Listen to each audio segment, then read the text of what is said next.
Thanks for tuning in to this documentary about the man who lived forever, the Count of Saint Germain. In addition to having an exemplary character and talents that bordered on the supernatural, he also had an unknown age and was accused of using alchemy to produce his wealth. In this video, we're going to look at what is written about his seemingly inexhaustible source of gold, diamonds, and precious gems, not to mention valuable historical paintings. Alright, let's get started on today's video. Saint Germain's unlimited wealth without any apparent source of income was a mystery. For nearly a century he consorted at the royal courts of Europe, and though without any external source of income, he abounded with gold and was adorned with an array of precious diamonds and gems which were all a small part of his private collection and were all the talk of Europe. At his banquets, guests were served with announcement cards studded with diamonds of precious value. It is claimed that through his secret knowledge of chemistry, he was able to change stones, and the stones that he put on the place cards of his banquets were claimed to have been worth thousands of dollars each. The current belief is that Saint Germain's wealth was self-created through alchemical processes. The fingers, the watch, the snuff box, the shoe buckles, the garter studs, the solitaires of the Count on high days all burned with diamonds and rubies, which were estimated one day at 200,000 francs. His wealth did not come from cards or swindling. No such charges are ever hinted at. He did not sell elixirs, nor prophecies, nor initiations. Saint Germain had a number of extremely rare and valuable paintings, and legend says here, "Indeed he kept his word, for the paintings he showed me were characterized by some singularity or perfection, which made them more interesting than the paintings in the first class, above all a Holy Family by Murillo, equal in beauty to one by Raphael at Versailles. But he showed me something else, a quantity of precious stones, mainly diamonds, of surprising size and perfection. I thought I was seeing the treasures of the wonderful lamp. There were amongst them an opal of monstrous size, a white sapphire the size of an egg, which in its brilliance effaced all stones offered it for comparison. I can dare to say that I know something of stones, and I can assert that the eye could not discover no reason to doubt them. They were easy to inspect, as they were not mounted." Monsieur D'Affry spoke of his wealth in paintings, precious stones, curios, and other things, which I do not remember now. Saint Germain, when the talk ran upon paintings, mentioned that few private collections could boast a Raphael. In Germany he was using the name the Comte de Saint, and he said that nevertheless his own collection was not deficient in that respect, and to prove it, a fortnight or 3 weeks later there arrived a painting which Sermont presented as being from his own collection, and which some artists of this city, connoisseurs or not, assured my uncle was a genuine Raphael. Mr. de Sermont would not take it back and begged my uncle to keep it as a token of his friendship. This is a very odd story because such a painting would be vastly more valuable than a diamond. Today a Raphael or a Leonardo is going from $20 to $400 million. And by now all Raphaels are catalogued. In 1763, could a Raphael still changed hands uncatalogued?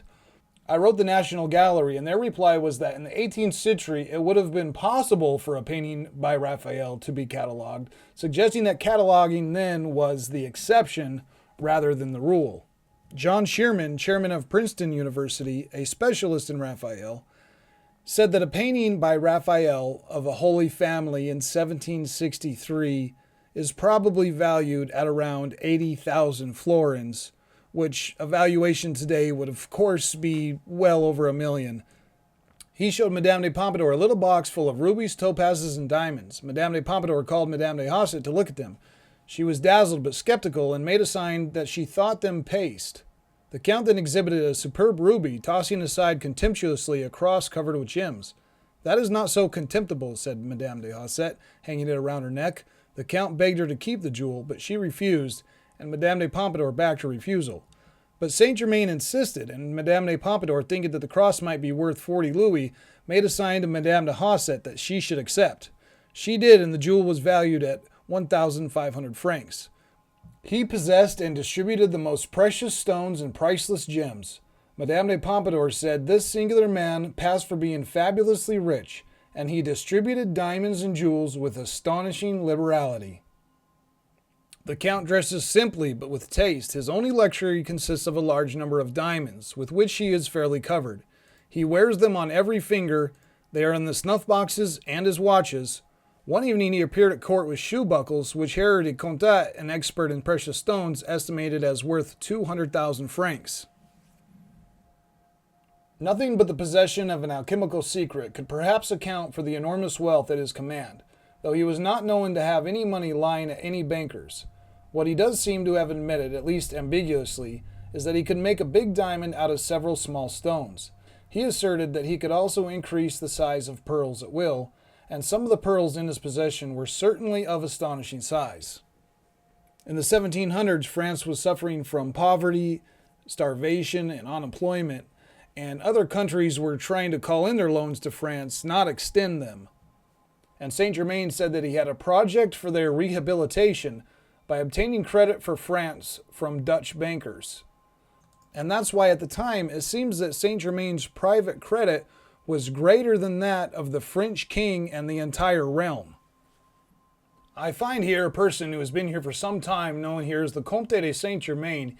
He has met every highly placed person, including the Prince of Wales. He speaks several languages, is a good musician, plays several instruments, and is said to be a Sicilian of great wealth. He has drawn suspicion on him that he has cut a very fine figure here, receiving great sums and settling all bills with such promptitude that it has never been necessary to remind him. Nobody could ever imagine how a man who was simply a gentleman could dispose of such vast resources unless he were employed as a spy.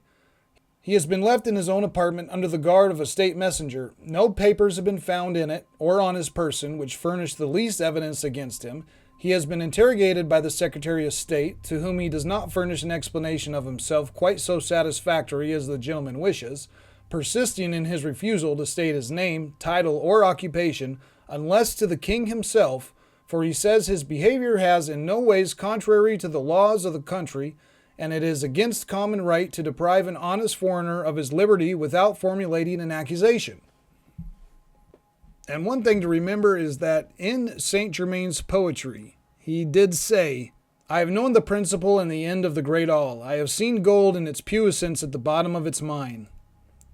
And in the triangular book of Saint Germain, it does say at the end of it, "This manuscript gives detailed instructions for attaining 3 ends: the discovery of treasure lost at sea, the discovery of diamonds, gold, and silver in mines, and the prolongation of life." And while Saint Germain's book, the Trinosophia here, is claimed to perhaps be a more modern version of the Egyptian Book of the Dead, that is M.R. Osborne's assumption, it does seem to have alchemical recipes in here. I'm reading from this page right here. "I approached the bath and washed myself, starting with my hands. I ended up immersing myself completely in it. I stayed there for 3 days. When I got out of the water, I noticed that it had lost its transparency.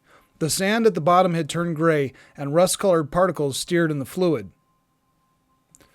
So some of this in the Trinosophia here seems to be alchemical recipes. From the Hermippus Redivivus, the sage's triumph over old age and the grave, wherein a method is laid down for the prolongation of life and vigor of man.